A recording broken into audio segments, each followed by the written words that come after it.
ওনাকে সৃষ্টি করার পরে আল্লাহ বললেন, ইয়া আদম সাল্লিম আলা উলাইকান নাফার। আদম, এই যে ফেরেশতারা বসা, সালাম দাও। আদম বলেন, না, আমি সালাম দিব কেন, আমারা দেয় না কেন? অনেক মুরব্বী আছে বলে, আমি দিব কেন, তোরা আমারে দিবি। এরকম আছে না নাই? না, সালাম সবাই সবাইকে দিবেন। স্বামী স্ত্রীকে দিবেন, স্ত্রী স্বামীকে দিবেন, বড়রা ছোটদের দিবেন, ছোটরা বড়দের দিবেন, এক ভাই আরেক ভাইকে দিবেন, বোন ভাইকে দিবেন। তাহলে ফ্যামিলির মধ্যে শান্তি দিয়ে ফ্যামিলিটাকে সমৃদ্ধ করে দিবে কে? কারণ সালাম অর্থই শান্তি। সালাম অর্থ কি? ফ্যামিলির মধ্যে আমাদের এই সালামের প্রচলন নাই। বিশ্বনবী সাল্লাল্লাহু আলাইহি ওয়াসাল্লাম স্ত্রীদেরকে আগে সালাম দিতেন, সাহাবাদেরকে আগে সালাম দিতেন।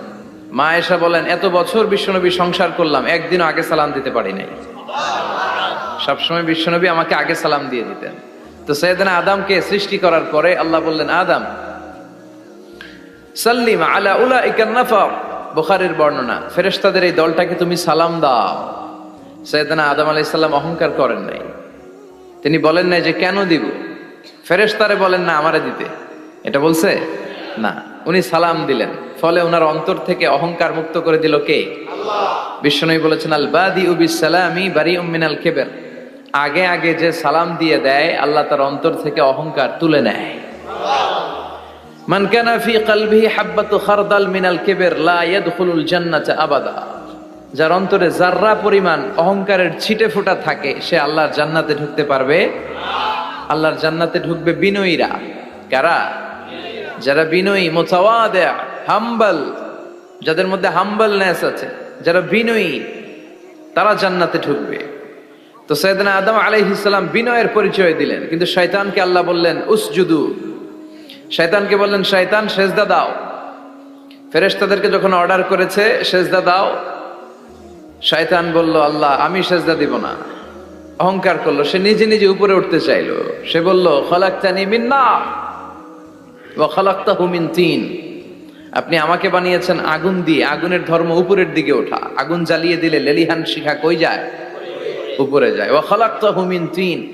আর আদমকে বানিয়েছেন আপনি মাটি থেকে, তা আমি কেন সেজদা দিব? আদমই না আমারে দিবে। আল্লাহ শয়তানকে চির জাহান্নামী বানিয়ে দিল। চিল্লায় বলেন ঠিক কিনা? আর বিনয়ের কারণে আদমকে আল্লাহ বানালেন আশরাফুল মাখলুকাত। কি বানালেন? সৃষ্টির সেরা। এজন্য নূরের ফেরেশতারাও সাইয়েদনা আদমকে সেজদা দিতে বাধ্য হয়েছে। চিল্লায় বলেন ঠিক কিনা? তুমি মাটির আদমকে প্রথম সৃষ্টি করিয়া ঘোষণা করিয়া দিলে শ্রেষ্ঠ বলিয়া, তাই তো নূরের ফেরেশতা করে আদমকে সেজদা। ঠিক কিনা? তাই তো নূরের ফেরেশতা করে আদমকে সেজদা। সবার চেয়ে সম্মান দিলে মাটির আদমকে। আল্লাহু আল্লাহু তুমি জাল্লে জালালুহু, শেষ করা তো যায় না গে তোমার গুণগান।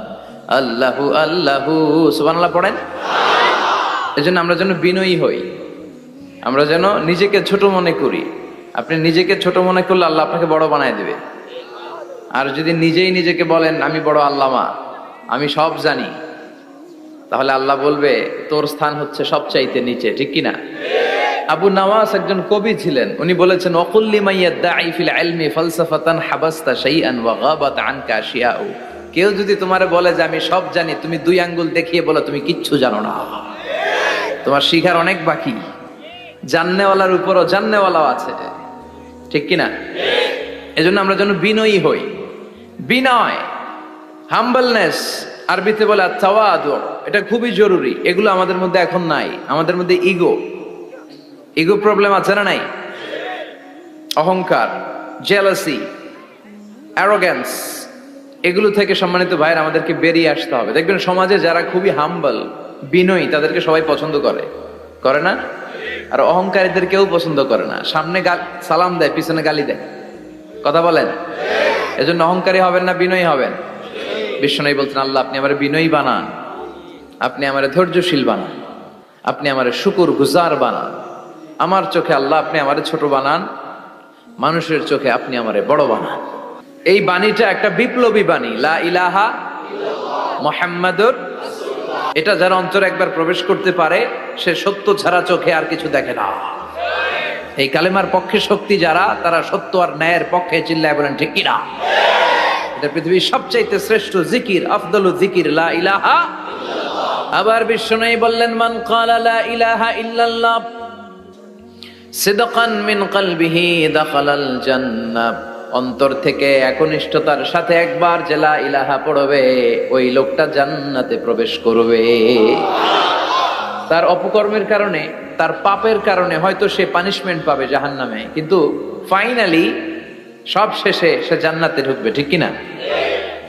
সহিহ ইবনে হিব্বান আর মুস্তাদরাকে হাকিমের এক বর্ণনা, মুসা আলাইহিস সালাম আল্লাহকে প্রশ্ন করলেন, ইয়া আল্লাহ আল্লিমনি কালিমাতান আযকুরু বিহা ওয়া আদউ বিহা, আল্লাহ আপনি আমারে একটা কালিমা শিখান, একটা জিকির শিখান, যে জিকিরটা দিয়ে শুধু আমি আপনার জিকির করব, এই জিকির কেউ জানবে না, শুধু জানবো আমি আর আপনি। সুবহানাল্লাহ পড়েন।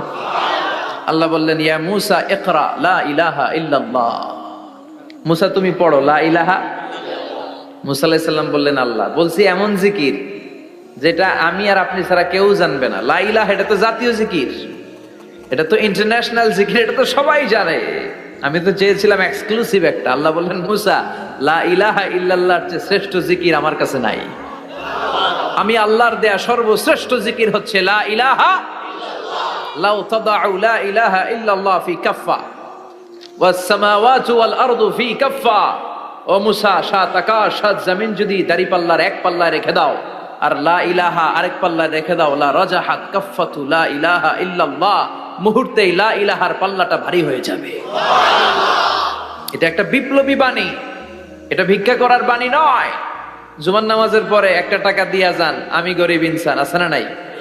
আখিরাতে সওয়াব পাইবেন পাহাড়ের সমান। আর জিকির ধরে লা ইলাহা ইল্লাল্লাহ, অনেকে মনে করে এটা ভিক্ষা করার জিকির, কপাল পোড়া। আমরা ভিক্ষার সাথে এটাকে জুড়ে দিয়েছি। এটা একটা বিপ্লবী বাণী। এই বাণীর অর্থ, এটার ইম্পর্টেন্স, এটার সিগনিফিকেন্স আর তাৎপর্য যে বুঝে সে আল্লাহ ছাড়া কারো সামনে মাথা নত করতে পারে না। চিল্লা এখন ঠিক কিনা? তাফসীর ফি জিলালিল কুরআনের রচয়িতা সৈয়দ কুতুব শাহিদ, নাম শুনছেন? গোটা বিশ্বব্যাপী তার নাম আর ডাক। তিনি ফি জিলালিল কুরআন লেখে গোটা বিশ্বের যুবকদের অন্তর কাঁপিয়ে দিয়েছিলেন। এই সমাজে তিনি জাহালাত দেখে এই জাহালাতের বিরুদ্ধে কলম ধরেছেন আর যুগ শ্রেষ্ঠ তাফসীর রচনা করেছেন, তাফসীর ফি জিলালিল কুরআন। এটার অনেক ভাষায় ট্রান্সলেশন হয়েছে, বাংলায়ও পাওয়া যায়, খুব সম্ভব আল কোরআন একাডেমি লন্ডন এটা ট্রান্সলেট করেছে। তো উনি এই কালিমার পক্ষে থাকার কারণে, ইসলামী আন্দোলনের কারণে তৎকালীন প্রেসিডেন্ট জামাল আব্দুল নাসের ওনাকে ফাঁসি দেওয়ার আদেশ দিয়েছে, ফাঁসির কাস্টে ঝুলিয়ে মৃত্যুদণ্ডের অর্ডার করেছে। তো জেল কোডের নিয়ম অনুযায়ী যাদেরকে ফাঁসি দেওয়া হবে, হ্যাঙ্গিং করা হবে, হ্যাঙ্গিং করার ঘন্টাখানিক আগে ওই কারা কর্তৃপক্ষ থেকে নিয়োগ দেয়া জেলখানার ইমাম সাহেব এসে তাদেরকে লা ইলাহা পড়ায়। কি পড়ায়? লা ইলাহা ইল্লাল্লাহ পড়ায়। তো সৈয়দ কুতুব শাহিদ উনিও যখন ওনাকে ফাঁসির কাজটা ঝুলানো হবে, ওই মুহূর্তে জেল কোডের নিয়ম অনুযায়ী ইমাম সাহেব এসে সৈয়দ কুতুব সাহিবকে বলতে আরম্ভ করলো যে আমি আপনাকে কালিমা পড়াতে এসেছি, আপনি পড়েন লা ইলাহা ইল্লাল্লাহ। সৈয়দ কুতুব শাহিদ বললেন, আমারে কালিমা শিখাতে এসো না, আমি কালিমা খুব ভালো জানি। যেই কালিমা পড়ার, যেই কালিমা তুমি ফাঁসির আসামিদেরকে পড়ানোর কারণে মান্থলি বেতন পাও, ওই কালিমার ব্যাখ্যা করার কারণে আমাকে ফাঁসির কাজটা ঝোলা লাগছে। তুমি কালিমা পড়াও, তুমি বেতন নাও, আর আমি কালিমার ব্যাখ্যা করার কারণে আমার ফাঁসি হয়, তার মানে তোর কালিমা আর আমার কালিমা এক কালিমা না। কালিমার মধ্যে পার্থক্য আছে না নাই? কালেমায় কালেমায় পার্থক্য আছে। ওই কারা কর্তৃপক্ষের নিয়োগ করা ইমাম সাহেবের লা ইলাহা ইল্লাল্লাহ আর তাফসীর ফি জিলালিল কুরআনের রচয়িতা সৈয়দ কুতুব শাহিদের লা ইলাহা এক কালিমা নয়, এক লা ইলাহা নয়। চিল্লায় এখন ঠিক কিনা? পার্থক্য আছে, আলাদা। এজন্য আসল লা ইলাহার অনুসারী হতে হবে। লা ইলাহার ধারক এবং বাহকরা হচ্ছে সত্য এবং ন্যায়ের পক্ষে। যত বিপদ আসে, যত আপদ আসে, যত ঝুঁকি আসে, পাহাড় সম ঝুঁকিকে ডিঙ্গিয়ে তারা লা ইলাহার কালেমার পতাকাকে উড়িয়ে দেয়। চিল্লায় বলেন ঠিক কিনা? এজন্য ইমানে ইমানে পার্থক্য আছে। আমরা যেন আসলে ইমানদার হতে পারি, আল্লাহ তৌফিক দাও। আরো জোরে পড়েন আমিন। আমরা সব সময় যেন আল্লাহর জিকির দিয়ে হৃদয়টাকে সিক্ত রাখতে পারি, তুমি তৌফিক দাও। বিষ্ণু বলেছেন, লা ইয়াজালু লিসানুকা রাতবান মিন যিকরিল্লাহ, তোমার জিহ্বাটা যেন আল্লাহর জিকিরে সব সময় ভিজা থাকে। কি থাকে? সব সময় যেন পড়ি সুবহানাল্লাহ, আলহামদুলিল্লাহ, লা ইলাহা ইল্লাল্লাহ। সব সময় যেন আমরা পড়ি আল্লাহু আকবার। বিশ্বনবী বললেন আহাব্বুল কালাম ইলাল্লাহি আরবা। খেয়াল রাখবেন, আল্লাহর কাছে সবচেয়ে প্রিয় কথা চারটা। কয়টা? আহাব্বুল কালামি ইলাল্লাহি আরবা। আল্লাহর কাছে সবচাইতে প্রিয় কালাম হচ্ছে চারটা। লা ইয়াদুররুকা বিআইয়িহিন্না বাদাআতা। এই চারটার কোনটা দিয়ে শুরু করবে এটা তোমার ব্যাপার, আগে পরে করলেও কোনো সমস্যা নাই। চারটার একটা হচ্ছে সুবহানাল্লাহ, আরেকটা হচ্ছে আলহামদুলিল্লাহ, আরেকটা হচ্ছে লা ইলাহা ইল্লাল্লাহ, আরেকটা হচ্ছে আল্লাহু আকবার। এজন্য সব সময় আল্লাহর জিকির করতে রাজি আছেন তো? আল্লাহরে ডাকতে রাজি আছেন? ফাযকুরুনি ওয়াশকুরুলি। আল্লাহ বলেন যদি আমার জিকির করো আমিও তোমাদের জিকির করি, যদি আমার স্মরণ করো আমিও তোমাদের স্মরণ করি। আবার বিশ্বনবী বললেন, আল্লাহ ঘোষণা দেন ফাইন যাকারানি ফি নাফসি যাকারতুহু ফি নাফসি। আমার বান্দা যদি একা একা আমার জিকির করে আমিও আমার বান্দাকে একা একা স্মরণ করি। ওয়া ইন যাকারানি ফি মালাইন যাকারতুহু ফি মালাইন খায়রিম মিনহু। আর মহা সম্মেলনে যদি বান্দা আমারে স্মরণ করে আমি এর চাইতো শ্রেষ্ঠ মহা সম্মেলন ফেরেশতাদেরকে নিয়ে আমার বান্দাকে স্মরণ করি।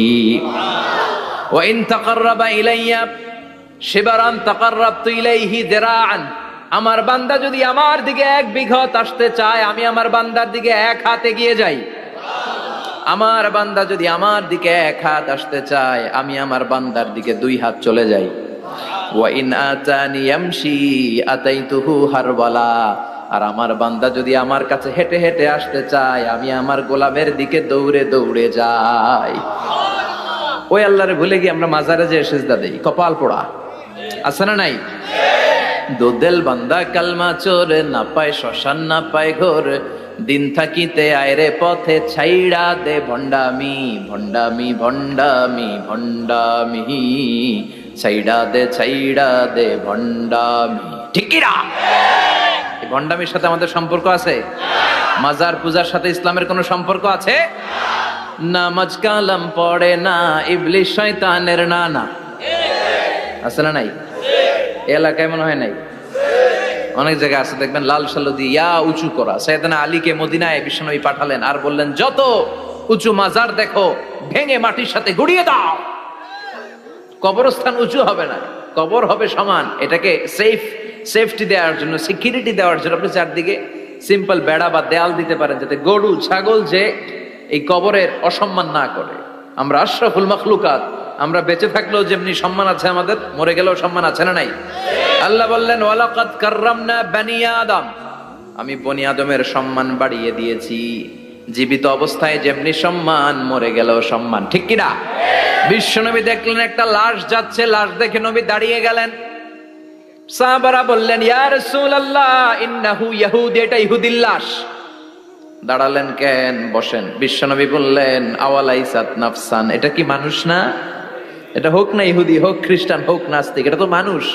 আমি তো মানুষকে সম্মান দিয়েছি। I have dignified the status of the sons of Adam. আমি বনি আদমের সম্মানকে বাড়িয়ে দিয়েছি। সবার উপরে মানুষ সত্য, তাহার উপরে নাই। এজন্য কবরকে সিকিউরিটি দিতে হবে, কিন্তু গম্বুজ বানানো যাবে? লাল সালু দেয়া যাবে? মাজারে আগরবাতি দেয়া যাবে? মোমবাতি, মশারি, অনেক মাজারের উপরে লম্বা মশারি টাঙানো আছে না নাই? ওর বাবারে মশাই কামড়ায়, কত বড় ডাকাত। তো মশাই যদি নিচ থেকে তাড়াইতে না পারে ও তোমারে কি করবে? কথা বলেন। মশা তাড়াতে পারে না নিজের গা থেকে, তোমারে কি বাঁচাবে? দেখবেন যেই লোকটা মাজারে মশারি দেয় ওর বাবার ডেঙ্গু জ্বর, ওর বাপেরে মশাই খায়, ওর মারে মশাই খায়। গোটা বিশ্বের সবগুলো আল্লাহর ওলি যদি একটা গ্লাসের পানিতে ফু দেয়, আর আপনার মা যদি আপনার মাথার মধ্যে হাত বুলিয়ে দেয়, আপনার মা যদি আপনার বুকে একটা ফু দিয়ে দেয়, সব পীর সাহেব একদিকে, মায়ের দোয়া আরেকদিকে। মায়ের দোয়া মুহূর্তে আবার আল্লাহর আরশে পৌঁছে যাবে। এজন্য বিশ্বনবী বলতেন সালাসু দাওয়াতিন মুস্তাজাবা, তিনটা দোয়া আল্লাহ কবুল ফিরিয়ে দেন না। এক নম্বরে হচ্ছে দাওয়াতুল মুসাফির, সফর অবস্থায় দোয়া করলে কবুল করে কে? দুই নম্বরে দাওয়াতুল মাজলুম, অত্যাচারিত ব্যক্তির দোয়া কবুল করে কে? তিন নম্বরে দাওয়াতুল ওয়ালিদাইনি লিওয়ালাদিহি, মা বাবা যখন হাত তুলে ছেলে মেয়েদের জন্য আল্লাহর কাছে দোয়া করে, ওই দোয়াটাও কবুল করে কে? মাজারে মশারি দিবেন? লাল সালু দিবেন? আগরবাতি, মোমবাতি, কোন মানত, মাজারে মানত করা যায় না। ইন্নী নাযারতু লির-রাহমানি সাওমা, মানত করতে হয় রহমানের নামে, মানত হবে একজনের নামে। চিল্লায় বলেন তিনি কে? এজন্য মাজারে কিছু দেয়া যাবে না। নামাজ কালাম পড়ে না ইবলিস শয়তানের নানা, ধর্মের একখান খুঁটি ধইরা কয়দিন করবা হয়রানি। ভণ্ডামি ভণ্ডামি ভণ্ডামি, ছাইড়া দে ভণ্ডামি। দোদেল বান্দা কালমা চোর, না পায় শ্মশান না পায় ঘোর, দিন থাকিতে আয়রে পথে ছাইড়া দে ভণ্ডামি। ভণ্ডামি ভণ্ডামি ভণ্ডামি, ছাইড়া দে ভণ্ডামি। চিল্লায় বলেন ঠিক কিনা? এগুলোর সাথে আমাদের কোনো সম্পর্ক নাই। ইসলাম হচ্ছে সহজ। আদ-দীনু ইউসরুন লা উসরা ফি, আদ-দীনু ইউসর, দিন সহজ। এত জনের কাছে যাওয়া লাগবে না, আপনি ওই জেলায় যে ওই মাজারে মানত করা লাগবে না, আপনার সিলেটে যাওয়া লাগবে না, আপনার খানজান আলীর কাছে যাওয়া লাগবে না, আপনার কোথাও যাওয়া লাগবে না। আপনি বাড়ির পাশের মসজিদে পড়ে সেজদা দেন, মুহূর্তে দোয়া কবুল করে নিবে কে? রব্বুল আলামিন বলে, গোলাম আমারে ডাকস না কেন? তোর ডাকে সাড়া দেওয়ার জন্য আমি 24 আওয়ার্স রেডি। দুনিয়ার বুকে কোনো বিষয় নিয়ে যদি আমরা বারবার যাই, দুনিয়াতে লোকজন রেগে যায়, ঠিক কিনা? আমি ওনার কাছে গেলাম, ভাই আজকে একটা বিপদে পড়ছি, 500 টাকা দেন, দিয়ে দিল। এরপরের দিন আবার গেলাম, দিল। পরশু দিল, তরশু গেলে শেষা দিয়ে দিবে, একটা মাইট দিয়ে দিবে, ঠিক কিনা? কি পাইছো তুমি? প্রতিদিন 500 টাকা। বারবার কোন একটা ইস্যু নিয়ে কারো কাছে যাওয়া যায় না, এটা লজ্জার বিষয়, ঠিক কিনা? কিন্তু আল্লাহর বিষয়টা উল্টো। সুনানে তিরমিজির বর্ণনা, ইন্নাহু মান লাম ইয়াসআলিল্লাহ ইয়াগদাব আলাই, কোন বান্দা যদি কোনো বিষয় নিয়ে, কোনো ব্যাপার নিয়ে আল্লাহর কাছে বারবার না যায়, আল্লাহ তার উপর রেগে যায়। এজন্য আল্লাহর কাছে বারবার চাওয়ার দরকার আছে না নাই? আপনার মনের জ্বালা যন্ত্রণা পূরণ করে দিতে পারে কে?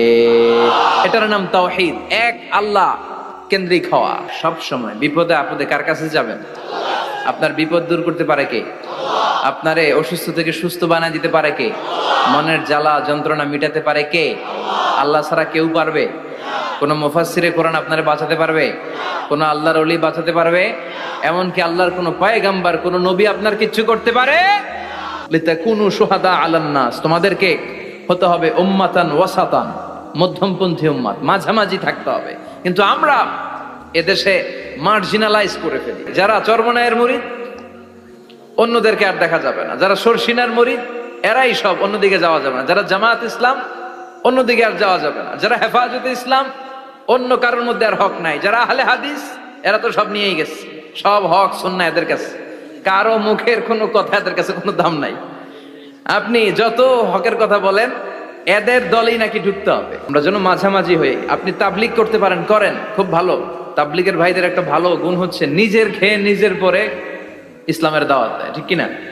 নিজের টাকা ভেঙে দাওয়াত দিচ্ছে তো, তাদের কারণে অনেকে কালিমা শিখছে, অনেকে নামাজ শিখছে, তাদেরও কন্ট্রিবিউশন আছে না নাই? তো যারা তাবলিগ করেন, আপনি মনে করবেন না যে সব হক, সব সত্য, শুধু আপনি হকের ডিলার, এটা মনে করবেন না। সব সত্য হক এটা আপনার বাবার দাদার সম্পত্তি, এটা মনে করবেন না। সব দলের মধ্যে হক থাকতে পারে, বরং সব দলের ভালো ভালো জিনিসগুলো নিয়ে নিজেকে সাজানো দরকার। কথা বলেন? জামাত ইসলামের মতো, হেফাজতে ইসলামের মতো আন্দোলনের স্পিরিট থাকতে হবে। চিল্লা এখন ঠিক কিনা? আমার সুন্নি ভাইদের মতো নবীর প্রেম অন্তরে থাকতে হবে। চিল্লা এখন ঠিক কিনা? তাবলিগের ভাইদের মতো হৃদয়ে ইখলাস থাকতে হবে। এই সবগুলোর সমন্বয় হচ্ছে ইসলাম, সবগুলোর সমন্বয় ইসলাম। এজন্য কখনো মনে করবেন না যে আমি একদল করি তার মানে অন্য সব দল মনে হয় বাতিল, ওগুলো মনে হয় মুসলমান না, ওগুলো আমার চোখেই ধরে না। এটা ঠিক না, এটা ইহুদিদের স্বভাব। ইহুদিরা শুধুমাত্র হকের ডিলার মনে করতো নিজেদেরকে। ইহুদি ছাড়া বাকি কাউরে ওরা চোখে দেখতে পারতো না। এজন্য আমরা কি কট্টরপন্থী হব না মধ্যমপন্থী? চিল্লায় বলেন, কট্টরপন্থী না মধ্যমপন্থী? আল্লাহ আমারে যতদিন বাঁচিয়ে রাখা, আমি মধ্যম পন্থার কথা বলেই যাব, up to my death. It's my mission, it's my vision. এটাই আমার লক্ষ্য, যে মধ্যম পন্থার ইসলামকে প্রমোট করা, যেটা বিশ্বনবীর ইসলাম, যেটা মদিনার ইসলাম, যেটার মধ্যে বাড়াবাড়ি নাই, ছাড়াছাড়ি নাই, ঠিক কিনা? We have to go back to our Lord. আমাদেরকে ফিরে যেতে হবে আমাদের রবের কাছে। আমরা কেউ আজীবন থাকতে আসি নাই। থাকতে পারবো আজীবন? দাদা চলে গেল, বাবা চলে গেল, মা চলে গেল, মামা চলে গেল, খালু চলে গেল, এরপর আমাদের টনক নড়ে না, তাই না? পাগল পাড়া হয়ে আছে এই পৃথিবীর জন্য। মরতে যে হবে এটা ভাববার সময়টুকু আমাদের নেই। আমরা ব্যস্ত আমাদের ক্যারিয়ার নিয়ে, আমাদের লাইফ নিয়ে, আমাদের সমাজ নিয়ে, আমাদের ফ্যামিলি নিয়ে, আমাদের সন্তান আর সম্পদ নিয়ে আমরা super busy. We are leading a very super busy life. We don't have even a single time to think about death. মৃত্যু নিয়ে ভাবার একটা মুহূর্ত আমাদের নাই। কিন্তু পৃথিবীর সবচাইতে সুনিশ্চিত বিষয় হচ্ছে মৃত্যু, ঠিক কিনা? The most certain thing in our life is death.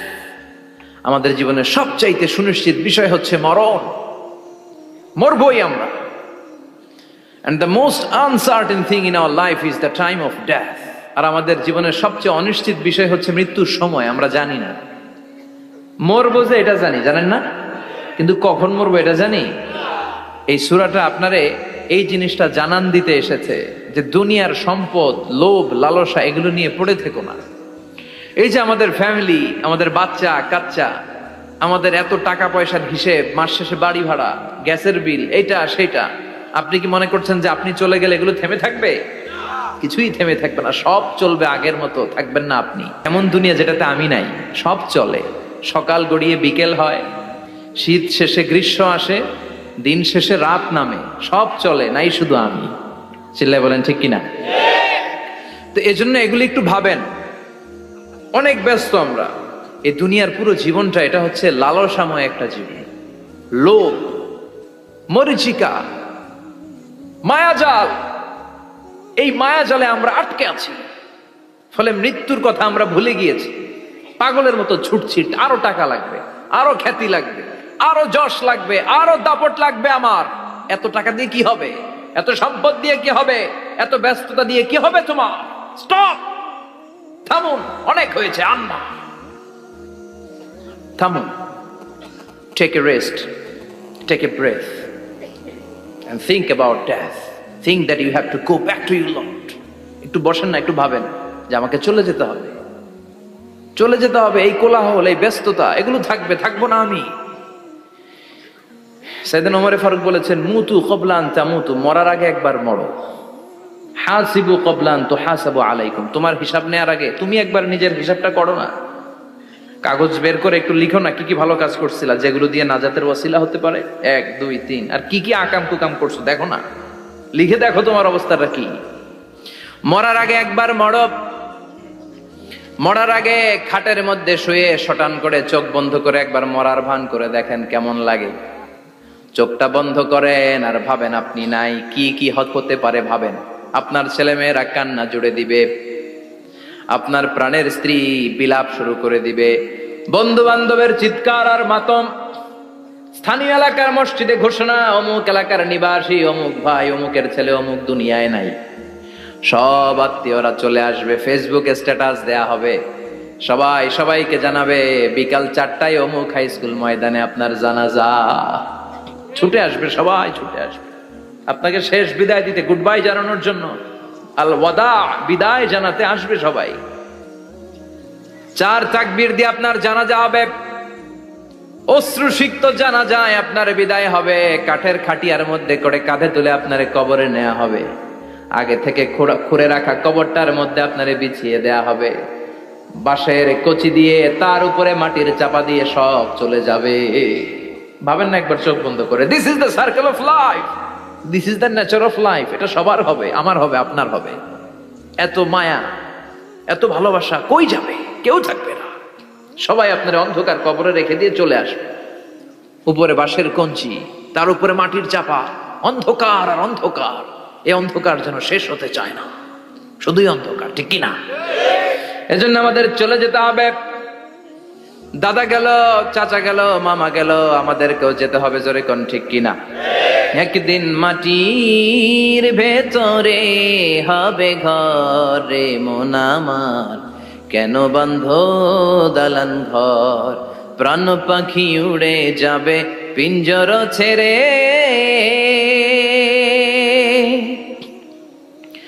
ধরা ধামে সবই রবে, তুমি যাবে চলে। বন্ধু বান্ধব যত মাতা পিতা দ্বারা সুত সবই হবে তোমার পরে, মন আমার কেন বান্ধ দালান ঘর, একদিন মাটির ভেতরে হবে ঘর রে, মন আমার কেন বান্ধ দালান ঘর। ঠিক কিনা? সব পরে থাকবে, চলে যেতে হবে আমাদেরকে। এজন্য আখিরাতের কথা যেন আমাদের স্মরণ হয়। বিশ্বনবী বলতেন, নাহাইতুকুমান জিয়ারাতিল কবুর, আমি তোমাদেরকে কবর জিয়ারত করতে আগে নিষেধ করতাম, কিন্তু এখন নিষেধাজ্ঞা প্রত্যাহার করে নিলাম। এখন সব সময় তোমরা কবরের সামনে যাবা আর জিয়ারত করবা। একটু গেলে আখিরাতের কথাটা স্মরণ হবে। ওখানে ছোট শিশুরা শুয়ে আছে, কিশোর যুবকরা আছে, আপনার মতো তাগড়া যুবক মুরব্বীরা আছে। এরা এই এলাকায় থাকতো, এরা আকাশ থেকে নেমে আসে না, এই এলাকার সন্তান আজ নাই। একটা সার্টেন পিরিয়ড শেষে আপনিও থাকবেন না। This is the nature of life, this is the circle of life. ছোট্ট শিশু হয়ে এসেছিলেন, শৈশব, কৈশোর, যৌবন, প্রৌঢ়ত্ব। আগে ছিলেন সিঙ্গেল, বিয়ে করে হয়ে গেলেন ডবল। এরপরে আল্লাহ আপনাকে একটা মেয়ে দিল, এরপরে মেয়েকে বিয়ে দিয়ে শ্বশুর হলেন, এরপরে ওই মেয়ের ঘরে সন্তান হতে নানা হলেন। আর কতদিন? অনেক দিন হলো তো, অনেক লম্বা সময় পেয়েছেন আপনি। Think about that. এবার যাওয়ার কথা ভাবেন, আখিরাতের সামানের কথা ভাবেন, ফিরে যেতে হবে। কি শক্তিশালী যুবক, বার্ধক্য চলে আসলে লাঠি ছাড়া চলতে পারে না। কুচকুচে কালো দাড়ি সাদা হয়ে যায়, দাড়ির শুভ্রতা, বয়সের ভার, রং ধরা যৌবন জং ধরে শেষ। ঠিক কিনা? This is the circle of life. যুবক ভাইরা, এটাই জীবন, চলে যেতে হবে, কেউ থাকতে পারবে না। ঠিক কিনা? এটা রিমাইন্ডার আল্লাহ এই সূরার ভেতরে দিয়েছেন যে তোমাদেরকে ফিরে যেতে হবে। এই লোভ লালসা ছেড়ে দাও। রব্বুল আলামিন বলেন, আলহাকুমুত তাকাসুর হাত্তা যুরতুমুল মাকাবির। ও গোলাম, দুনিয়ার সম্পদ, লোভ লালসা তোদেরকে পাগল বানিয়ে দিয়েছে। এই লোভ পাগলামি কোনোদিন তোদের থামবে না যতদিন না তোরা কবরে ঢুকবি। ঠিক কিনা? কার কথা? আল্লাহ বললেন, দুনিয়ার সম্পদ আর লোভ আর মোহে তোমরা গাফেল হয়ে গিয়েছো। আখিরাতের কথা বেমালুম তোমরা ভুলে গিয়েছো। কিন্তু আখিরাতে তোমাদের যেতেই হবে, কবরের বাড়িতে তোমাদের ঢুকতেই হবে। ঠিক কিনা? যেতেই হবে।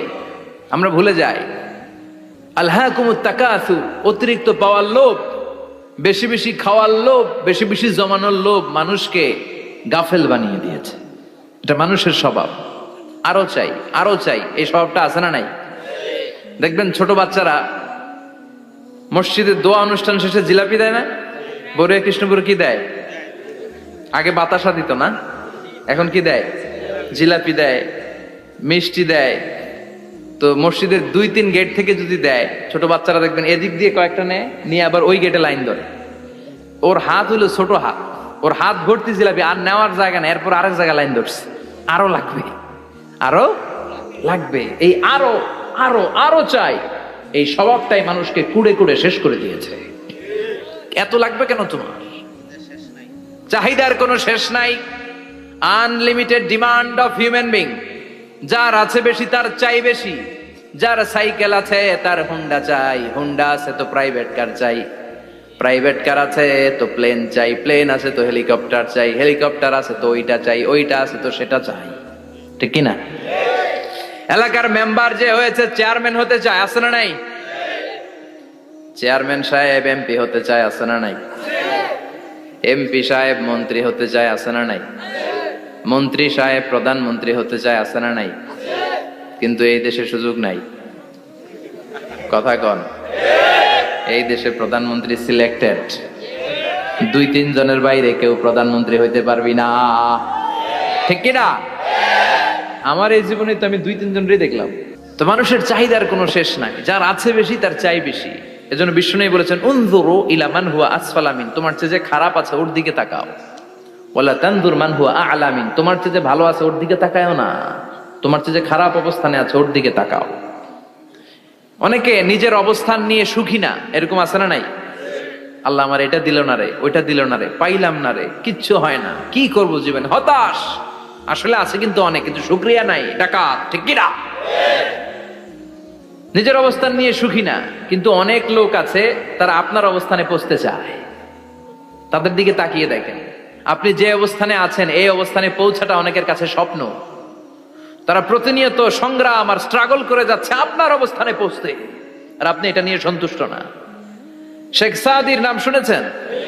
বালাগাল উলা কাশাফাত দুজা, এই কবিতাটার রচয়িতা ইরানের বিখ্যাত এক কবি। উনি একবার আর্থিক সমস্যার মধ্যে দিয়ে সময় কাটাচ্ছেন, টাকা নাই, পয়সা নাই, পায়ে দেওয়ার মতো জুতা নাই। উনি খুব দুঃখ পেলেন, হায় রে, আমি ইরানের এত বড় কবি, আমার পায়ে দেওয়ার মতো জুতা নাই। দুঃখ ভরা মন নিয়ে রাস্তায় হাঁটতে বেরোলেন। হাঁটতে হাঁটতে হঠাৎ দেখলেন একটা লোক শুয়ে শুয়ে কাঁদছে, ওই লোকটার দুইটা পাই নাই, পাই নাই। উনি সেজদায় পড়ে গেলেন, আল্লাহর কাছে ক্ষমা চাইলেন, আল্লাহ অনেক দিয়েছো, শুকর আলহামদুলিল্লাহ। এজন্য যেই পরিস্থিতিতেই থাকি না কেন আমরা কি পড়বো? জোরে বলেন, কি পড়বো? এজন্য আল কানাতু মিনাল ইসলাম, অল্পে তুষ্ট থাকার নাম হলো ইসলাম। সম্পদ লাগবে কিন্তু সম্পদের পাহাড় লাগবে না, ঠিক কি না? অল্প খান, অল্প পড়েন, অল্প জামান, অল্পের ভেতরে বরকত ঢুকাইয়া দিছে কে? দেখবেন যাদের সম্পদ অল্প তারা সুখী বেশি। জরিপে এটা দেখা গিয়েছে, অনেক সার্ভেতে এটা এসেছে, যারা সম্পদশালী এরা দুঃখী বেশি, এদের দুঃখ বেশি, টেনশন বেশি। খুব স্বাভাবিক, টাকা যার বেশি রোগ তার বেশি, টাকা যার বেশি টেনশন তার বেশি, টাকা যার বেশি ঘরে শান্তি তার কম। আছে না নাই? ঘরের ভেতরে অশান্তি, ছেলে কথা শোনে না, ছেলে টানে গাঞ্জা, মেয়ে করে পরকিয়া। আছে না নাই? স্ত্রী কথা শোনে না, ভালোবাসা নাই, ঘরটা জাহান্নামের টুকরা। রোগ বালাই, এক একটা হসপিটাল বিল পরিশোধ করতে মাসে 5 লাখ 10 লাখ। আছে না নাই? কিছু খেতে পারে না, ডাক্তার একেবারে ডায়েট মেনু বেঁধে দিয়েছে। ডায়েট, ভেরি ডায়েট মেনু, এটা এটা এটা এটা কিছুই খাবেন না, শুধু গরু খাবেন না, খাসি খাবেন না, চিংড়ি খাবেন না, খালি ঘাস খাবেন। ইচ্ছে মতো ঘাস খাবেন, মানে ঘাস জাতীয় যত আইটেম আছে সব খাবেন। শাক খাবেন, সবজি খাবেন, সালাদ খাবেন। গরু, চিংড়ি, মুরগি, গোশত, ইলিশ কিছু খেতে পারে না। তাহলে রোগ বেশি, খাওয়ার মজা নাই, ঘরে সাংসারিক শান্তি নাই, খালি ব্যারাম আর ব্যারাম, ঠিক কিনা? কিন্তু সম্পদের পাহাড় গড়েছে। আর অল্প যারা খায়, অল্প পড়ে, রিক্সাওয়ালা, কুলিওয়ালা, অল্প বেতনের চাকরি, কিন্তু হক হালালি মেনে চলে, দেখবেন শান্তি আছে অনেক। হ্যাঁ, বাসা ভাড়া দেয়, ফ্যামিলি চালায়, বাচ্চাদের স্কুল বিল, এরপরও মাস শেষে 1-2 হাজার টাকা হাতে থেকে যায়। আর ওর প্রতি মাসে 10 কোটি টাকা ইনকাম, তারপরও ব্যাংকের ঋণ আছে না নাই? সুখ কারে বলে? কিভাবে আপনি সুখকে ডিফাইন করবেন? সুখ তো টাকায় কিনা যায় না, শান্তি টাকা দিয়ে হয় না, শান্তি দেওয়ার মালিক কে? শান্তি আছে অল্প খেয়ে শুকর করার মধ্যে, শান্তি আছে আলহামদুলিল্লাহর মধ্যে। চিল্লায় বলেন ঠিক কিনা? এজন্য অল্প খাবো, অল্প পড়বো, অল্প জামাবো, অল্পের ভেতরে বরকত দিয়েছে কে? দেখেন, ধনী ভাইরা খেতে পারে না, কিন্তু রিক্সাওয়ালার কি সমস্যা হয়? রিক্সাওয়ালারা সব খেতে পারে। কুলিওয়ালা, দিনমজুর, এরা একেবারে স্লিম সুঠাম দেহি, মেদহীন পেট, পেটে কোনো মেদ নাই, ভুড়ি নাই। আর কুটিপতিদের মেদ আছে না নাই? এত বড় বড় পেট, ঠিক কিনা? আমাদেরও পেট আছে, তবে হালাল পেট, এটা হারাম টাকা দিয়ে এই ভুড়ি বানাই নাই আমরা। চিল্লে বলেন ঠিক কিনা? রিক্সাওয়ালা, কুলিওয়ালা নিজেও নামাজ পড়ে, বউও নামাজ পড়ে, বাচ্চাটাও নামাজ পড়ে, রিক্সা চালায় আর জিকির করে লা ইলাহা ইল্লাল্লাহ। সুখ আর শান্তি, তাদের ঘরে সুখ। ধনী কুটিপতি, ভিআইপি, সিআইপিস, এদের রাতে ঘুম নাই। 1 ঘন্টা ঘুমানোর জন্য 4টা ট্যাবলেট খাওয়া লাগে, এরকম আছে না নাই? কিন্তু ঘুমের জন্য যে ট্যাবলেট খাওয়া লাগে রিক্সাওয়ালা এটা জানেই না। ওর যেখানে রাইত ওইখানেই, ওর মাথা বিছনায় লাগতে দেরি, ওর ঘুম আসতে দেরি হয়। ওর ঘুমে নাকের ডাকের আওয়াজে ট্রাকের ইঞ্জিনও ফেল। সুবহানাল্লাহ পড়েন। এজন্য অনেক বেশি সম্পদের পাহাড় করা লাগবে, এই চিন্তা যেন আমাদের মাথায় না আসে। চিল্লায় বলেন ঠিক কিনা? এজন্য রব্বুল আলামিন বলেন, আল্হাকুমুত তাকাসুরু হাত্তা যুরতুমুল মাকাবির। বেশি বেশি সম্পদ উপার্জনের আকাঙ্ক্ষা তোমাদেরকে আখিরাত থেকে গাফেল বানিয়েছে। এই গাফলতি কশিনকালেও তোমাদের কমবে না যতক্ষণ না তোমরা কবরে ঢুকবা। হাত্তা যুরতুমুল মাকাবির, মাকবারাতুনের প্লুরাল মাকাবির, যতক্ষণ না কবরে না ঢুকবা, কবরস্থান তোমার আবাসস্থল না হবে, ততক্ষণ পর্যন্ত এই চাই চাই মানসিকতা কমবে। মানুষের স্বভাব হলো আরো চাই, আরো চাই, আরো চাই করে। ফকিরেরা কারা? আল্লাহ গালি দিয়ে বললেন, তোরা সব ফকিরনি। তোরা কি? ইয়া আইয়ুহান নাসু আনতুমুল ফুকারাউ ইলাল্লাহ ওয়াল্লাহু হুয়াল গনিয়ুল হামিদ। সুবহানাল্লাহ পড়েন। আল্লাহ ডেকে বললেন, গোলাম আনতুমুল ফুকারা ইলাল্লাহ, তোমরা সবাই ফকির, ধনী হলো একজন, তিনি কে? আল্লাহ শুধু ধনী, আর মানুষের স্বভাব হচ্ছে আরো চাই আরো চাই। ওর 2 তলা বিল্ডিং, আমার 3 তলা লাগবে। ওর 2টা গাড়ি আছে, আমার 3টা লাগবে। আছে না নাই? বিশ্বনবী বললেন, কিয়ামতের আগ দিয়ে মানুষের মধ্যে আকাঙ্ক্ষায় প্রতিযোগিতা বেড়ে যাবে, প্রতিযোগিতামূলক টেন্ডেন্সি। কার চেয়ে কে বড় হতে পারে, কার চেয়ে কে বেশি টাকার পাহাড় বানাতে পারে। আছে না নাই? বিশ্বনবী বললেন, ওয়া আনতারাল হুফাতাল উরাতাল আলাতা রিয়া আশ-শাইয়াতা তাওয়ালুনা ফিল বুনিয়ান। কিয়ামতের আগে এমন কিছু লোক যাদের গায়ে দেওয়ার মতো জামা ছিল না, পায়ে দেওয়ার মতো জুতা ছিল না, পেটে দেওয়ার মতো খাবার ছিল না, সমাজের কেউ তাদেরকে চিনতো না।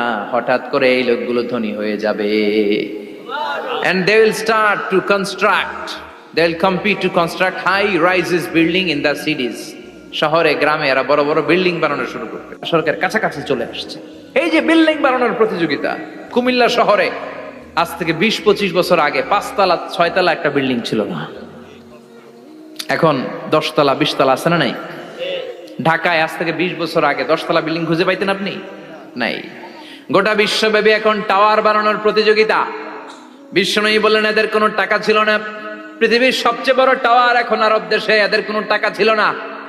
আরব দেশের সৌদি আরব, কাতার, কুয়েত, বাহরাইন এখন স্বর্ণ আর তেলের খনি পেয়ে আল্লাহরে ভুলে যায়। এদের খাওয়ার মতো কিছু ছিল না। এদেরকে আমার দাদারে শুনতাম বলতো কাবলিওয়ালা বলতো। কি বলতো? এদেশে আসতো জায়নামাজ, তসবি ছড়া, খেজুর টেজুর বিক্রি করার জন্য। এরা জেলে পাড়ার লোক ছিল। আরব সাগরের তীরবর্তী এলাকার মানুষ, সাগরের মাছ মেরে এরা জীবন ধারণ করতো। আল্লাহ এদেরকে তেলের খনি দিলেন, গ্যাসের খনি দিলেন, এখন তারা বড় বড় টাওয়ার বানায়। আছে না নাই? বুর্জ আল খলিফা, কি উঁচা বিল্ডিং, 828 মিটার উঁচু। জেদ্দা আছে 1000 মিটার উঁচু কিংডম টাওয়ার। তাইওয়ানে আছে তাইপেডাং টাওয়ার 101 তলা। মালয়েশিয়া আছে পেট্রোনাস টুইন টাওয়ার 88 তলা। চায়নাতে আছে সাংহাই টাওয়ার, একটার পর একটা টাওয়ার। প্রতি বছর অ্যানাউন্স করতেছে যে ওদেরটা আছে আমাদেরটা বড় বানাবো। কাতার কয়, ওরা বানাইলে আমরা পারবো না কেন, আমরা বানাবো আরো বড়। আছে না নাই? শাগালাত কুমুত তাকাসুর, যে আরো লাগবে, আরো বড় হতে হবে, এই টেন্ডেন্সি মানুষকে আখিরাত থেকে একেবারে গাফেল বানিয়ে দিয়েছে। চিল্লায় বলেন ঠিক কিনা? টাকার পাহাড় বানাতে চায়, দরকার থাকলেও চায়, না দরকার থাকলেও চায়। বর্তমান পৃথিবীর সবচেয়ে ধনী লোকটার নাম জানেন? কি নাম? হ্যাঁ, বিল গেটস। ওর যে কত টাকা ও নিজেও জানে না। ওর পকেট থেকে যদি $100 একটা বান্ডিল পড়ে যায়, এটা তুলতে ওর যত সময় লাগবে, ও না তুলে যদি হেঁটে, যে আইডিয়া নিয়ে হাঁটতেছিল ওইটা নিয়ে হাঁটে, ওদিকে আরো বেশি ইনকাম হয়ে যাবে। এত টাকা তার, এটা তোলার সময় তো তার নাই। ওয়ারেন বাফেট নাম শুনছেন? হাজার হাজার কোটি ডলারের মালিক। Prince Walid bin Talal, Saudi ধনকুবের নাম শুনেছেন? ওর একটা বিমান আছে, প্রাইভেট জেট প্লেন। এই বিমানটার 70% মেড অফ গোল্ড। বিমানের 70% স্বর্ণ দিয়ে বানানো। গত কয়েক বছর আগে আমি ব্রুনাই গিয়েছিলাম। ব্রুনাইয়ের সুলতানের নাম হাসান আল বালখিয়া। উনি একটা প্যালেস আরবিতে বলে কাসার, মানে হচ্ছে রাজপ্রাসাদ। পৃথিবীর সবচাইতে বড় রাজপ্রাসাদ ব্রুনাইতে বান্দার সিরি বেগাওয়ানে অবস্থিত। আমি গিয়েছি ওখানে। প্রায় 1800 থেকে 2000 কক্ষ আছে ওই প্যালেসে, রাজপ্রাসাদে। ওই রাজপ্রাসাদের টয়লেটের কমোড গুলো মেড অফ গোল্ড, স্বর্ণ দিয়ে বানানো। নাউজুবিল্লাহ পড়বেন না? এই হাসান আল বালকিয়া নিজে বিমান চালায়।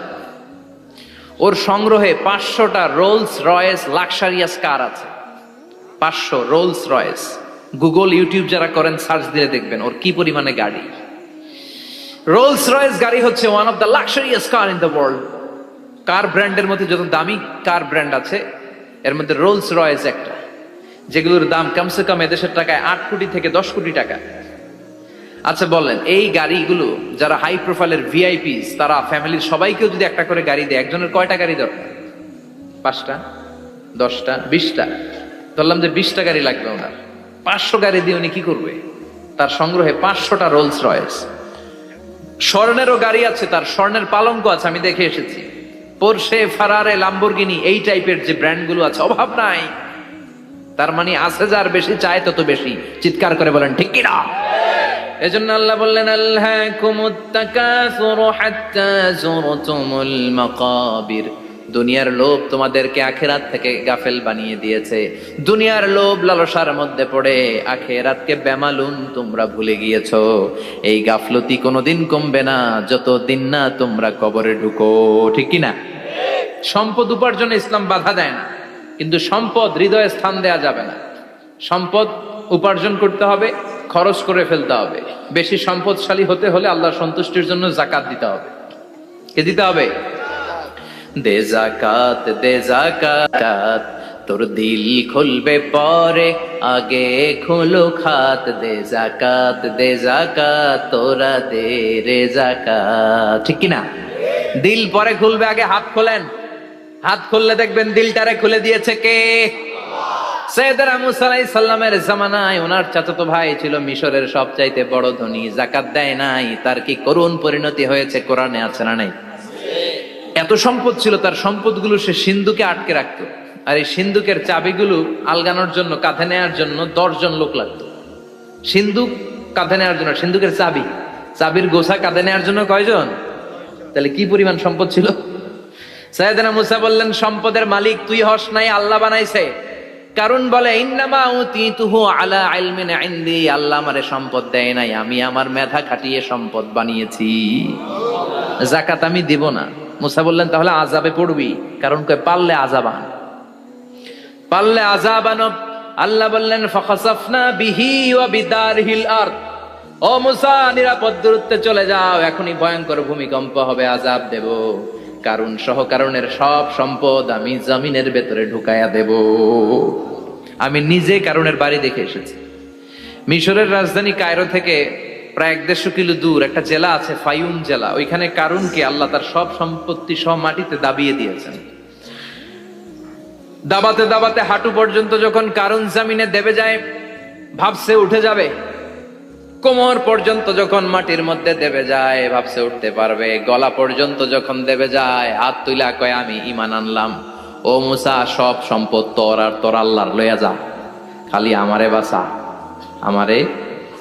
সব গাদ্দারদের একই পরিণতি। ফেরাউনরেও যখন আল্লাহ লোহিত সাগরে পানি খাওয়াতে খাওয়াতে পেটটা এত বড়, হাত তুলা কয় আনামিনাল মুসলিমিন, আমি মুসলমান, আমি ভালো মানুষ। আল্লাহর কোরআন সাক্ষী, সে বলেছে আনামিনাল বনি ইসরাইলরা যে আল্লাহরে মানে আমিও তারে মানি, আমিও আল্লাহর দলের একনিষ্ঠ কর্মী। আর পানি খাইতে পারি না, আল্লাহ বাঁচাও। আল্লাহ কয় আরো খা। শেষ, ফেরাউন শেষ, নমরুদ শেষ, কারুন শেষ। পুরো সম্পদ সহ আল্লাহ কারুনকে জামিনের ভেতরে দাবিয়ে দিলেন। এজন্য সম্পদ যাদের বেশি, যাকাত দেওয়ার দরকার আছে না নাই? দারিদ্রতা বিমোচনের জন্য যাকাত দিবেন। যাকাতের শাড়ি লুঙ্গি এইভাবে না, অনেকে কিন্তু দেয় জাকাতের শাড়ি, জাকাতের লুঙ্গি, জাকাতের গামছা, এরকম ডাকাইত আছে না নাই? বাংলাদেশে এমনও হয়েছে জাকাতের শাড়ি দিবে বলে সে পত্রিকায় নিউজ করেছে, আর ওই শাড়ি আনার জন্য শাড়ি দিবে 5000, মানুষ এসেছে 5 লক্ষ। পদপৃষ্ঠ হয়ে 11 জন নারী এক জায়গায় মারা গিয়েছে। কিয়ামতের দিন আল্লাহ বিচারের কাঠগড়ায় এই বিজনেস ম্যাগনেটকে দাঁড়িয়ে সেদিন জিজ্ঞাসা করবে যে কেন তুই এদেরকে কষ্ট দিয়েছিলি? চিল্লা এখন ঠিক কিনা? এদের মৃত্যুর দায়ভার এই শিল্পপতি এড়াতে পারবে না। যাকাতের শাড়ি, যাকাতের লুঙ্গি বিতরণের জন্য আল্লাহ তোমারে ধনী বানায় নাই। ধনীদের দায়িত্ব হলো গরিবের হাতে সম্পদ পৌঁছে দেয়া। ওয়া ফি আমওয়ালিহিম হাক্কুন লিসাইলি ওয়াল মাহরুম। গরিব আমার কাছ থেকে সম্পদ আর যাকাত নিয়ে সে আমার প্রতি করুণা করেছে, আমি যাকাত দেই বলে আমি কোনো দয়া দেখাই নাই। কথা বুঝতে পেরেছেন? আইডিয়াটা ক্লিয়ার করে নেন। যাকাত দেয়া আমার জন্য কি? কথা বলেন, ফরজ। আর যে যাকাত নেয় তার জন্য যাকাত খাওয়া কি ফরজ? আমি গরিব মানুষ, আমি যাকাত খাবো না, না খাইয়া থাকুম, রোজা রাখুন। কথা কন। আমার যে যাকাত নেওয়া লাগবে এমন কোনো কথা নাই, কিন্তু আমি যে ধনী আমার দিতেই হবে, এটা ফরজ। তার মানে আমি দিয়ে আমি দয়া করি নাই, ও নিয়ে আমারে বাঁচাইয়া দয়া করে গেছে। চিৎকার করে বলো ঠিক কিনা? ইসলাম বলে রাস্তার এক পাশে 5 তলা আর এক পাশে গাছতলা, এটার নাম ইসলাম না। আলিহিম হাক্কুন লিসাইলি ওয়াল মাহরুম। খেটে খাওয়া মানুষ, সুবিধা বঞ্চিত মানুষদের দ্বারে যে তুমি যাকাতের টাকা পৌঁছে দাও। যাকাতকে ফরজ করা হয়েছে দারিদ্রতা বিমোচনের জন্য। আপনি শাড়ি লুঙ্গি দিলে কি হবে? ওরে শাড়ি দিচ্ছেন দুপুরে, রাত্রেবেলা ও আরেক জায়গায় লাইন ধরে আছে, বিরিয়ানির প্যাকেট দিতেছে ওইখানে। কথা কন, সারাটা বছর ও যাকাতের টাকা নিবে, ওর কিচ্ছু হবে না। বরং এমন কিছু তাকে করে দিতে হবে যেটা দিয়ে সে ফ্যামিলি লিড করতে পারে। একটা সিএনজি কিনে দেন, ওই ফ্যামিলিতে কোনো যুবক থাকলে সিএনজি চালায়া, অটো চালায়া ফ্যামিলিটারে চালাবে। একটা টঙের দোকান করে দেন, চায়ের দোকান, চা বিক্রি করে ফ্যামিলিটারে চালাবে। অস্ট্রেলিয়ান একটা গাই কিনে দেন, গরুর দুধ বিক্রি করে তার ফ্যামিলি চলবে। কিংবা মাছের একটা খামার করে দেন, মুরগির খামার করে দেন, ঠিক কিনা? ওমরে ফারুক বলতেন এমন ভাবে জাকাত দাও যাতে করে যাকে জাকাত দিয়েছে জীবনে কোনোদিন সেজন্য আর কারো কাছে যে হাত পেতে জাকাতের জন্য দাঁড়িয়ে না থাকে। এই বিধানটা কার? এজন্য আল্লাহ বললেন আল্লাহকুমুত তাকাসুরু হাত্তা যুরতুমুল মাকাবির। দুনিয়ার লোভ লালসা তোমাদের কমবে না যতদিন না তোমরা কবরে ঢুকো। কার কথা? চিল্লায় বলেন কার? এজন্য দুনিয়ার প্রতি যে আমাদের লোভ, এটা কি বাড়াইতে হবে না কমাইতে হবে? এই দুনিয়ার জীবন এটা ক্ষণিকের। আমাল হায়াতুদ দুনিয়া ইল্লা মাতাউল গুরুর। এটা ভোগের সামগ্রী, আজ আছে কাল না, এটা হাতের ময়লা। দুনিয়ার এই জীবনের দৃষ্টান্ত হচ্ছে 4টা স্বর্ণের টুকরা আর 3টা লাশের মতো। স্বর্ণের টুকরা 4টা, চিৎকার করে বলেন তো কয়টা? লাশ 3টা, জোরে বলেন কয়টা? অনেক অনেক আগের যুগের 3জন যুবক জীবিকার তাগিদে তারা বের হয়েছে কর্মসংস্থান করে খাবে। পথিমধ্যে তারা গুপ্তধন পেয়েছে, স্বর্ণের বার পেয়েছে, তো বড় বড় 4টা পেয়ে তারা মহা খুশি। আমাদের আর কাজ করা লাগবে না, এগুলো বেচে আজীবন খাবো, সুখে থাকবো।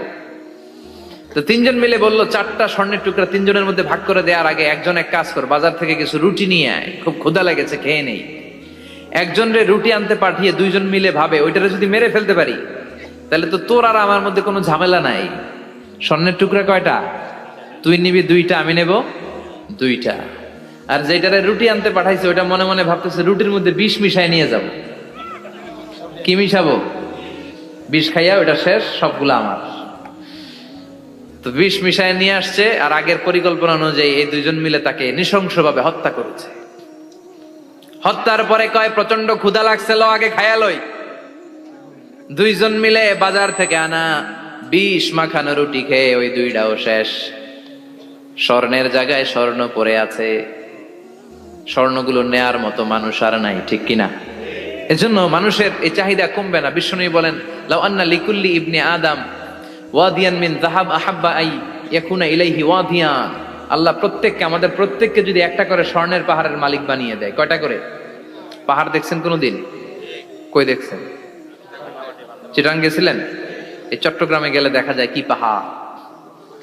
এই একটা পাহাড় স্বর্ণের, এক একটা স্বর্ণের পাহাড়ের মালিক যদি আমাদের এক একজনকে বানায় দেওয়া হয়, এরপর আমরা চাবো আরেকটা স্বর্ণের পাহাড়ের মালিক কেমন করে হওয়া যায়। আচ্ছা বলেন তো, একটা স্বর্ণের পাহাড় আমার 14 পুরুষ বিক্রি করে খাইলেও শেষ করতে পারবো এটা? তো আরেকটা কেন লাগবে আমার? ওয়ালাই আমলা আফাহু ইল্লা তুরাব। বিষ্ণু বলেন কবরের মাটি যতক্ষণ না তোর মুখে না ঢুকবে, তোর এই চাওয়া চাওয়া খাই খাই স্বভাব বন্ধ হবে না। এজন্য আল্লাহ বললেন আলহাকুমুত তাকাসুরু হাত্তা যুরতুমুল মাকাবির। দুনিয়া তোমাদেরকে গাফেল বানিয়ে দিয়েছে, গাফলতি কমবে না যতদিন না কবরে ঢুকো। কবরে ঢুকা লাগবে, কবরে ঢুকা লাগবে না? কবরে আমাদেরকে যেতেই হবে, যেখানেই থাকেন। কবরের প্রশ্ন আছে না নাই? অনেকে বলে হুজুর বিমান হামলায় মারা গিয়েছে, বিমান জ্বলে পুড়ে ছাই হয়ে গিয়েছে, তার কবর কোথায়? তার আত্মাটা যেখানে আছে ওই জায়গায় প্রশ্ন আছে না নাই? অনেকে বলে হুজুর সাগরের মধ্যে পড়ে মারা গিয়েছে, তিমি মাছ খেয়ে ফেলেছে, তার কোনো অস্তিত্ব নাই, কিন্তু তার রুহুটা আছে না নাই? প্রতিটা রুহু সংরক্ষণ করে কে? প্রত্যেকটা আত্মা আল্লাহর কাছে সংরক্ষিত থাকে। প্রতিটা রুহু, প্রতিটা মানুষ মালাকুল মাউতকে দেখতে পায়। আপনিও দেখবেন, আমিও দেখব। মুমিনদের কাছে এসে মালাকুল মাউত একজন যুবকের বেশে সাদা ধবধবে জুব্বা পরে সুগন্ধি মেখে মুমূর্ষু ব্যক্তির শিওরে বসে বসে বলে ইয়া আইয়াতুহান নাফসুল মুতমাইন্না, হে প্রশান্ত আত্মা, উখরুজি ইলা মাগফিরাতুল্লাহি ওয়া রিদওয়ানি, আল্লাহর ক্ষমা আর দয়ার দিকে বের হয়ে আসো। বলা মাত্রই মুমিনের আত্মাটা স্মুথলি বের হয়ে আসে। কাফান মিন আকফানিল জান্নাহ, হানুত মিন হানুতিল জান্নাহ, জান্নাত থেকে আনা সুগন্ধি কাফনের মধ্যে পেঁচিয়ে তিনি রূহটাকে নিয়ে ইল্লিনে চলে যায়। সরাসরি দেখে মালাকুল মাউতকে। আর যারা ইসলাম বিরোধী, কোরআন বিরোধী, তাদের সামনে এসে মালাকুল মাউত ত্রাস সৃষ্টি করে। আগে ধমক। হাইওয়েতে মাঝে মাঝে ডাকাতি হয় না? বাসগুলোর মধ্যে যখন ডাকাতি হয়, বাসে থাকে 50 জন, ডাকাত ঢুকে 5 জন, এই 5 জনের ভয়ে সবগুলো পেশাব করে দেয়, কারণ ত্রাস সৃষ্টি করে। এসেই চাইনিজ কুড়াল দিয়ে আগে কুবায় দেয় 4-5 জনের, রক্ত দেখে কি দেওয়ার সব আগে রেডি করে রাখে। মালাকুল মাউত এসে কাফের নাস্তিক মুশরিকদের সামনে সেরকম একটা ত্রাস সৃষ্টি করে, ভয়ে লোকটা কাঁপতে থাকে। ওর কাছে ভদ্র ভাষায় কথা বলে না, সুন্দর জামা পরে আসে না, কালো কুচকুচে চেহারা, ভয়ঙ্কর একটা রূপ নিয়ে, আকৃতি নিয়ে ইসলাম বিরোধীদের মাথার সামনে আসে, দুর্গন্ধযুক্ত চেহারার দেহ নিয়ে ধমক দিয়ে বলে, ও পাপাত্তা, ইয়া আইয়াতুহান নাফসুল খাবিসা উখরুজি ইলা গাদাবিল্লাহ, হে পাপাত্তা, আল্লাহর রাগ, ক্রোধ আর গজবের দিকে বের হয়ে আয়। মুমিনের আত্মা বলার সাথে সাথে যেমনি মুমিনের দেহ থেকে বের হয়ে জান্নাতি কাফনের ভেতরে ঢুকে, কাফেরদের আত্মাও কি এরকম তাড়াতাড়ি বেরোতে চায় নাকি? কাফেরদের আত্মা বেরোতে চায় না, ডানে দৌড়, বায়ে দৌড়, সামনে দৌড়, পেছনে দৌড়, আহা, দৌড়াদৌড়ি করে। মালাকুল মাউত এটাকে টেনে হিচড়ে, একটা জীবিত ছাগলকে জবেহ না করে, জবাই না করে, তার চামড়া উল্টার দিকে টেনে হিচড়ে বের করলে ছাগলটা যত কষ্ট পায়, এর সে কম 70 গুণ বেশি কষ্ট দিয়ে কাফের মুশরিক আর গাদ্দারদের রূহ কবজ করা হয়। আল্লাহ এই পরিস্থিতি থেকে তুমি আমাদের বাঁচাও। মুমিনদের রূহ যেমনি কবজ হয়, ওইভাবে রূহ কবজের ব্যবস্থা করে দিও। ইমানের মৃত্যু নসিব করে দিও, শাহিদি মৃত্যু নসিব করে দিও। আমাকে শহীদ করে সেই মিছিলে শামিল করে নিও, যে মিছিলের নেতা মীর হামজা, খুবাইবে খাব্বাব, আল্লাহর কাছে ছিল অতি প্রিয়, শামিল করে নিও। আমাকে শহীদ করে সেই মিছিলে শামিল করে নিও। পড়েন আমিন, আরো জোরে পড়েন আমিন। তার মানে বিমান দুর্ঘটনায় হোক, কিংবা লঞ্চ ডুবিতে হোক, কিংবা আগুনে পড়ে হোক, কিংবা আত্মঘাতী হামলায় হোক, যে যেখানেই মারা যায়, কবরের 3টা প্রশ্ন তার জন্য আছে না নাই? ইসলাম বিরোধীদের জন্য প্রশ্ন 3টা, আপনারা যারা মুমিন তাদের জন্য 4টা, আপনাদের জন্য একটা বেশি। আলহামদুলিল্লাহ কোন?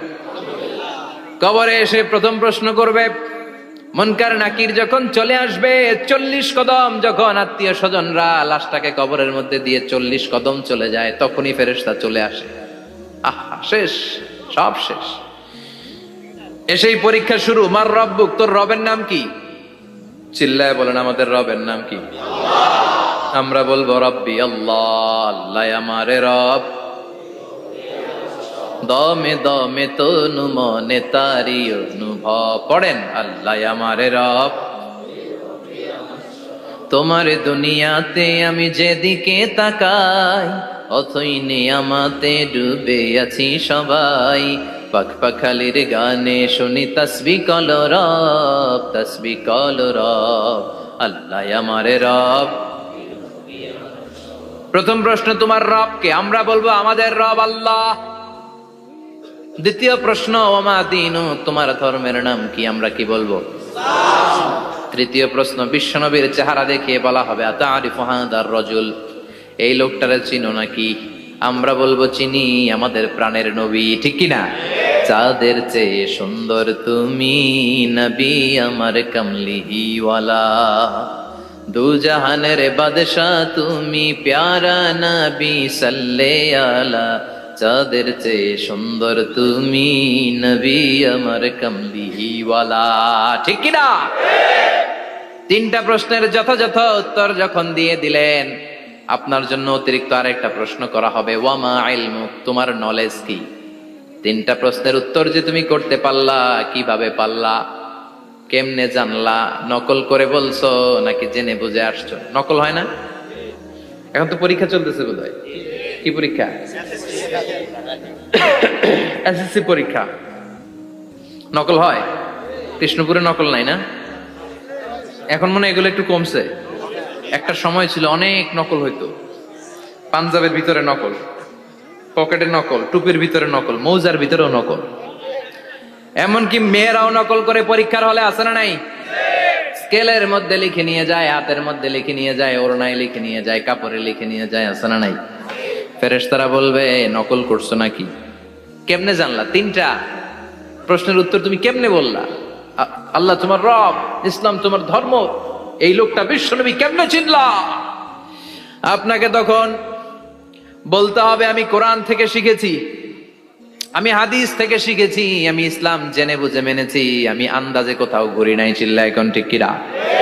আপনাকে বলতে হবে, এজন্য শিখতে হবে, প্রতিনিয়ত ইসলাম সম্পর্কে জানতে হবে, আখের গোছাতে হবে, জীবনটাকে আলোকিত করতে হবে। চিল্লায় বলেন ঠিক কিরা? চারটা প্রশ্নই যখন হয়ে গেল, ফেরেশতারা বলবে আহলান ওয়া সাহলান ওয়া মারহাবান বিক, খোশামদেদ, কংগ্রাচুলেশন, খোশামদেদ, কংগ্রাচুলেশন, সব প্রশ্নের উত্তর তুমি পেরেছো। ফায়ুফসাহু লাহু কবরুহু ৭০ যিরান, আপনার কবরটারে ৭০ হাত লম্বা করে দেয়া হবে। ওয়া ইফতাহু লাহু বাবুন ইলাল জান্নাহ, আপনার কবর থেকে জান্নাতের দিকে দরজা খুলে দেয়া হবে। ওয়া ইউলবাসু মিন লিবাসি আহলিল জান্নাহ, জান্নাতের দুইটা রেশমি কাপড়ের পোশাক এনে আপনারে পরিয়ে দেয়া হবে।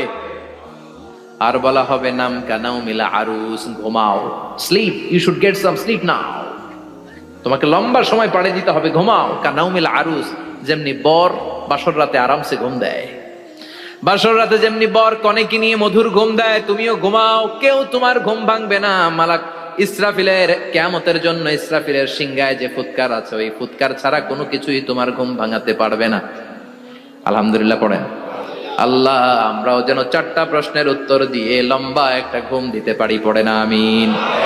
ওয়াম্মাল কাফির ওয়া আহলুশ শিমাল, আর ইসলাম বিরোধী যারা, তাদের সামনে আসবে মালাকান আসওয়াদান আজরাকান, কৃষ্ণ বর্ণের দেহ, নীলাভ বর্ণের দুটো চোখ, গায়ের রং কালো, চোখের রং নীল। দেখতে কেমন লাগে? আলিফ লাইলার ভূতের মতো, কথা কন। গায়ের রং কালো, চোখের রং নীল। ফেরেশতা দুইটা আসবে, এসে ত্রাস সৃষ্টি করবে, এসে বলবে বল তোর রবের নাম কি? মার রব্বুক। ইসলাম বিরোধী মুশরিক, কাফের, নাস্তিক এরা বলবে আমি জানি না আমার রবকে, আমি জানি না, আমি তো আজীবন শুধু চেয়ার করেছি, মদ খেয়েছি, আমি ধর্ষণে সেঞ্চুরি করেছি দুনিয়ার বুকে, আমি টেন্ডারবাজি করেছি, চাঁদাবাজি করেছি, আমি মাস্তানি করেছি, আমার দাপটে এলাকার ইসলাম প্রিয়রা বাসায় ঘুমাতে পারে না। আমি ছিলাম টেন্ডারবাজ, আমি ছিলাম গডফাদার, সন্ত্রাসীদের লিডার, আমি ছিলাম ডন 1 2 3 সব, আমি ছিলাম ডনের ডন, আমি ছিলাম মাস্তান, রংবাজ, রব টপ কি আমি তো জানি না। লাদ্রি লাদ্রি, আমারে জিজ্ঞেস করো না। আবার প্রশ্ন করা হবে ওয়ামা দীনুক, তোর ধর্মের নাম কি? বলবে লা আদরি, আমার কোনো ধর্ম নাই, আমার কোনো ধর্ম নাই, আমি শুধু মৌজ মাস্তিতে ছিলাম, আমি আনন্দ ফুর্তি করেছি, ইসলাম নিয়ে আমার মাথা ব্যথা ছিল না, আজীবন ইসলামরে আমি বাস দিয়েছি। চিল্লায় বলেন ঠিক কিনা? ইসলাম বিরোধীদের সাথে ছিল আমার চলাফেরা, আমার সব সাঙ্গপাঙ্গ ছিল গুন্ডা, বদমাশ, ইসলাম বিরোধী।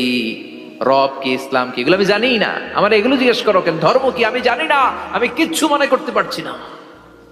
3 নাম্বার প্রশ্ন করা হবে আতারিফু হাদার রাজুল, দেখো তো এই লোকটারে চিনো কিনা? কয় না, চিনি না, তবে মনে হয় এই লোকটারে দুনিয়ার বুকে আমি গালি দিতাম, এই লোকটার বিরোধিতা করতাম, ব্লগের মধ্যে এই লোকটার ব্যাপারে কুৎসা রটনা করতাম, এই লোকটার কার্টুন বানিয়ে আমি হিংসা ছড়িয়ে দিতাম, এই লোকটার ব্যাপারে আমি এলাকার মধ্যে অপপ্রচার চালাতাম। ফেরেশতারা বলবে তাই? এই ছিল তোর ডিউটি? দাঁড়া, এখনই আমাদের খেলা শুরু, এখনই শুরু। ফায়ুতরাকু বিমাতারিক মিন হাদিদ, লোহার একটা হাতুড়ি দিয়ে মাথা থেকে পা পর্যন্ত পিটানো হবে, পিটিয়ে ওর গোশতর হাড্ডিগুলোকে থেতলে ফেলা হবে। ওয়ায়ুকালু লিল আরদি ইলতাইমি, কবরের দুই পাশের মাটিরে বলা হবে এবার দুই দিক থেকে তোরা চাপ দে, চাপ দেয়া হবে, ধাক্কা ধাক্কি করেও সে সুবিধা করতে পারবে না। মাটি আস্তে আস্তে আস্তে আস্তে দেহের দুই দিকে লেগে এমন জোরে দুইটা চাপ দিবে, ফাতাখতালিফা আদলাউহু, তার ডান পাশের পাজরের হাড্ডি বাম দিকে ঢুকে যাবে, বাম দিকের হাড্ডি ডানে চলে যাবে। বিশ্বনবী বললেন এই হাতুড়ি দিয়ে পিটানোর শাস্তি, কবরের চাপ দেওয়ার শাস্তি চলতেই থাকবে হাত্তাল কিয়ামা, কিয়ামত পর্যন্ত। আল্লাহ কবরের শাস্তি থেকে আমাদের বাঁচাও।